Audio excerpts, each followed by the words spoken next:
Untuk membahas lebih lanjut terkait PT Garuda Indonesia yang meraup untung di tahun ini, kita telah terhubung melalui sambungan daring dengan Bapak Irfan Setiaputra, Direktur Utama Garuda Indonesia. Selamat siang Pak Irfan, salam sehat. Selamat siang. Terima kasih.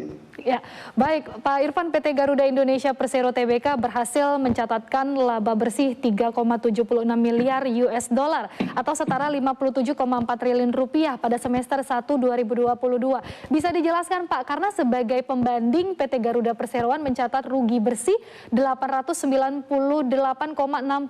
juta US dollar pada periode yang sama tahun lalu. Ya, jadi ini kita sudah diaudit oleh auditor auditor independen ya, dalam hal ini PricewaterhouseCoopers (PwC), dan ini merupakan hasil dari semester pertama 2022. Memang tidak dapat dipungkiri bahwa laba ini adalah laba buku ya. Jadi ini tercapai akibat dari proses restrukturisasi hutang dan keuangan melalui PKPU yang baru saja kita selesaikan di akhir bulan Juni. Ini terdiri dari laba restrukturisasi hutang dan juga keuntungan dari restrukturisasi pembayaran gitu. Jadi ini memang klasifikasinya one off, dan ini terjadi akibat proses restrukturisasi yang kita lakukan dan disetujui melalui proses PKPU. Namun demikian, saya juga ingin sampaikan bahwa dari semester pertama 2022, kita juga secara terus-menerus mencatatkan perbaikan kinerja operasional dibandingkan 2021. Demikian. Baik, terkait dengan perbaikan kinerja dibanding dengan tahun sebelumnya, sebagaimana kita ketahui Pak bahwa PT Garuda Indonesia ini kan sebelumnya dilanda permasalahan mulai dari korupsi hingga hutang yang jumlahnya tidak sedikit. Pembenahan apa saja Pak yang telah dilakukan saat ini?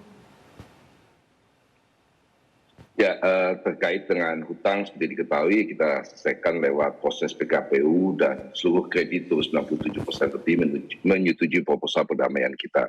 Proposal perdamaian tersebutlah kemudian diimplementasikan ke dalam buku yang mengakibatkan Garuda Indonesia di semester pertama mengalami keuntungan lebih dari 50 triliun. Tapi di samping itu, proses untuk kedepannya bagaimana kita menghindari jangan sampai terjadi proses malpraktik di dalam manajemen di Garuda, maupun upaya-upaya kita yang terus-menerus memastikan kinerja positif dari perusahaan ini terus-menerus kita lakukan, dan sebenarnya sudah kita lakukan dari tahun lalu. Jadi kami cukup yakin bahwa ke depan kita akan menunjukkan kinerja yang lebih membaik. Memang dari sisi angka tidak akan 50 triliunan lagi ya, karena ini restrukturisasi hutang. Dan juga yang kedua adalah secara GCG kita pastikan bahwa proses-proses yang kurang tepat yang terjadi di masa lalu bisa kita hindari ke depannya, sehingga publik bisa percaya bahwa Garuda Indonesia ini menjadi sebuah perusahaan yang membanggakan, tetapi juga yang menghasilkan keuntungan. Nah, untuk bisa memperoleh itu, kita seperti diketahui mengurangi jumlah armada kita, menghilangkan pesawat-pesawat yang kita yakin tidak mampu menghasilkan kinerja positif, dan terus-menerus mereview rute-rute penerbangan yang kita layani selama ini. Saya ingin sampaikan bahwa mayoritas rute-rute saat ini sudah menghasilkan kinerja positif. Sementara yang masih kinerjanya kurang baik, kita terus-menerus mencari cara memastikan bahwa rute-rute tersebut menjadi rute yang untung.